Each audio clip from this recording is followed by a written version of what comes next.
जय श्री कृष्णा, राधे राधे। स्वागत है आपका इस चैनल पर। इस चैनल पर आप इन दिनों सुन रहे हैं वैशाख मास का महात्म्य। पूर्व के अध्याय आपने ध्यानपूर्वक सुने होंगे। आज के अध्याय में आप सुनेंगे वैशाख मास का महात्म्य और राम नाम के जप से व्याध का वाल्मीकि होना। अगर आप हमारे चैनल से नए जुड़े हैं तो इसे अभी सब्सक्राइब कीजिए। फिर जब भी आपको समय मिले आप इन अध्याय को ध्यानपूर्वक अवश्य सुनिएगा। भगवान श्री कृष्ण आप सभी भक्तों की समस्त मनोकामनाएं पूर्ण करें। आप सभी हमेशा स्वस्थ रहें, समृद्ध रहें। श्रुतदेव कहते हैं, तदंतर व्यास सहित शंख मुनि ने विस्मित होकर पूछा, तुम कौन हो? तुम्हें यह दशा कैसे प्राप्त हुई थी? सर्प ने कहा, पूर्व जन्म में प्रयाग का एक ब्राह्मण था। मेरे पिता का नाम कुशीद मुनि और मेरा नाम रोचन था। मैं धनाढ्य, अनेक पुत्रों का पिता और सदैव अभिमान से दूषित था।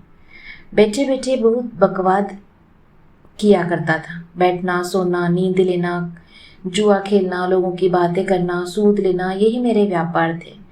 मैं लोग निंदा से डरकर नाम मात्र के शुभ कार्य करता था, सो भी दंभ के साथ। उन कर्मों में मेरी श्रद्धा नहीं थी।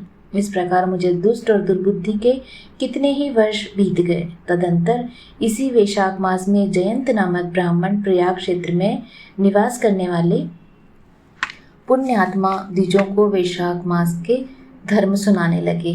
स्त्री, पुरुष, क्षत्रिय, वैश्य और शूद्र सहस्त्रों श्रोता प्रातःकाल स्नान करके अविनाशी भगवान विष्णु की पूजा के पश्चात प्रतिदिन जयंत की कही हुई कथा सुनते थे। वे सभी पवित्र और मौन होकर उस भगवत कथा में अनुरक्त रहते थे। एक दिन मैं भी कौतूहलवश देखने की इच्छा से श्रोताओं की उस मंडली में जा बैठा। मेरे मस्तक पर पगड़ी बंधी थी, इसलिए मैंने नमस्कार तक नहीं किया और संसारी वार्तालाप में अनुरक्त हो कथा में विघ्न डालने लगा। कभी मैं कपड़े फैलाता, कभी किसी की निंदा करता, कभी जोर से हंस पड़ता। जब तक कथा समाप्त हुई तब तक मैंने इसी प्रकार समय बिताया। तत्पश्चात दूसरे दिन सन्निपात रोग से मेरी मृत्यु हो गई। मैं तपाए हुए शीश के जल से भरे हुए हलाहल नरक में डाल दिया गया और 14 मनवंतरों तक वहां यातनाएं भोगता रहा। उसके बाद 84 लाख योनियों में क्रमशः जन्म लेता मरता इस समय क्रूरतमो गुणी सर्प होकर इस वृक्ष के खोखले में निवास करता था। मुनि, सौभाग्यवश आपके मुखारविंद से निकली हुई अमृतमय कथा को मैंने अपने दोनों नेत्रों से सुना, जिससे तत्काल मेरे सारे पाप नष्ट हो गए। मुनि श्रेष्ठ, मैं नहीं जानता कि आप किस जन्म के मेरे बंधु हैं, क्योंकि मैंने कभी किसी का उपकार नहीं किया, तो भी मुझ पर आपकी कृपा हुई। जिनका चित्त समान है और जो सब प्राणियों पर दया करने वाले साधु पुरुष हैं, उनमें परोपकार की स्वाभाविक प्रवृत्ति होती है।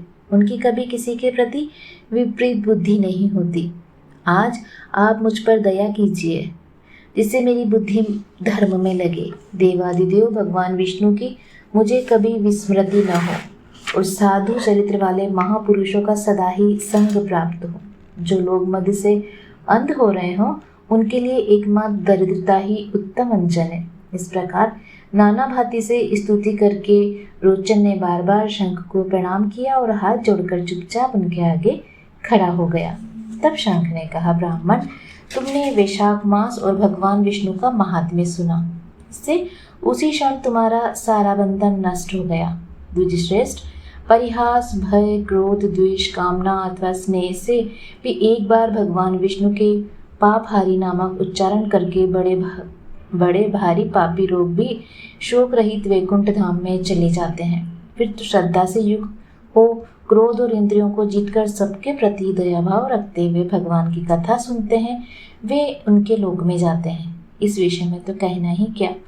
कितने ही मनुष्य केवल भक्ति के बल से एकमात्र भगवान की कथा वार्ता में तत्पर हो, अन्य सब धर्मों का त्याग कर देने पर भी भगवान विष्णु के परम पद को पा लेते हैं।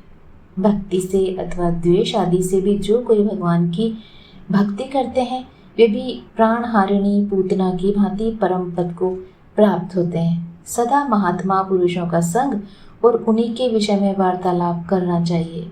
रचना शिथिल होने पर भी जिसके प्रत्येक श्लोक में भगवान के सुयश सूचक नाम है, वही वाणी जन समुदाय की पाप राशि का नाश करने वाली होती है। क्योंकि साधु पुरुष उसी को सुनते, गाते और कहते हैं। जो भगवान किसी से कष्ट साध्य सेवा नहीं चाहते, आसन आदि विशेष उपकरणों की इच्छा नहीं रखते तथा सुंदर रूप और जवानी नहीं चाहते, अपितु एक बार भी स्मरण कर लेने पर अपना परम प्रकाशमय वैकुंठ धाम दे डालते हैं, उन दयालु भगवान को छोड़कर मनुष्य किसकी शरण में जाए। उन्हीं रोग शोक से रहित चित्त द्वारा चिंतन करने योग अव्यक्त दयानिधान भक्त वत्सल भगवान नारायण की शरण में जाओ। महामते, वैशाख मास में कहे हुए इन सब धर्मों का पालन करो, उससे प्रसन्न होकर भगवान जगन्नाथ तुम्हारा कल्याण करेंगे। ऐसा कहकर शंख मुनि व्याध की ओर देखकर चुप हो रहे, तब उस दिव्य पुरुष ने इस प्रकार कहा, हे मुनि, मैं धन्य हूँ, आप जैसे दयालु महात्मा ने मुझ पर अनुग्रह किया। मेरी कुत्सित योनि दूर हो गई, अब मैं परम गति को प्राप्त हो रहा हूँ। ये मेरे लिए सौभाग्य की बात है।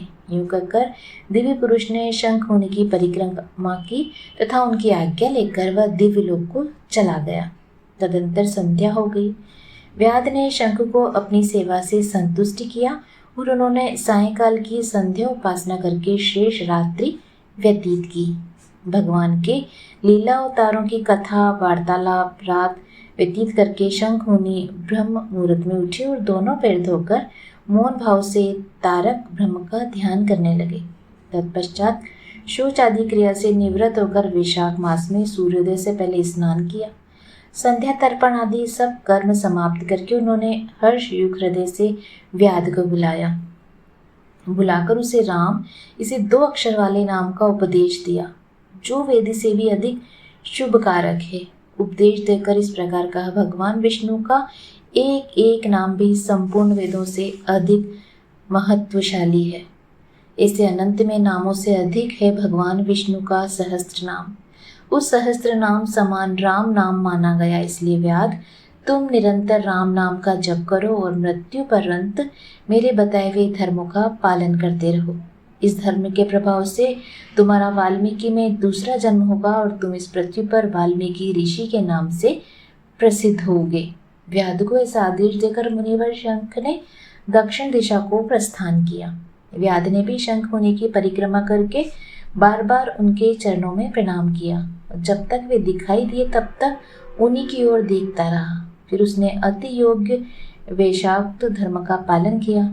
जंगली केत, कटहल, जामुन, आम आदि के फलों से राह चलने वाले थके मांदे पथिकों को भोजन कराता। जूता, चंदन, छाता, पंखा आदि के द्वारा तथा बालू के बिछावन और छाया आदि की व्यवस्था से पथिकों के परिश्रम और पसीने का निवारण करता था। प्रातःकाल स्नान करके दिन रात राम नाम का जप करता था। इस प्रकार धर्मानुष्ठान करके वह दूसरे जन्म में वाल्मीकि का पुत्र हुआ। उस समय वह महायशस्वी वाल्मीकि के नाम से विख्यात हुए। उन्हीं वाल्मीकि जी ने अपनी मनोहर प्रबद्ध रचना द्वारा संसार में दिव्य राम कथा को प्रकाशित किया, जो समस्त कर्म बंधनों का उच्छेद करने वाली है। मिथिलापति देखो, वैशाख का महात्म्य कैसा ऐश्वर्य प्रदान करने वाला है, जिससे एक व्याध भी परम दुर्लभ ऋषि भाव को प्राप्त हुआ। ये रोमांचकारी उपाख्यान सब पापों का नाश करने वाला, जो इसे सुनता और सुनाता है वह पुनः माता के स्तन का दूध पीने वाला नहीं होता। उम्मीद है आपको आज का अध्याय भी पसंद आया होगा। पसंद आया है तो प्लीज़ लाइक, शेयर और सब्सक्राइब अवश्य कीजिएगा। भगवान श्री कृष्ण आपके सभी कष्टों को दूर कर आपके सभी मनोरथ पूर्ण करें। जय श्री कृष्ण। धन्यवाद।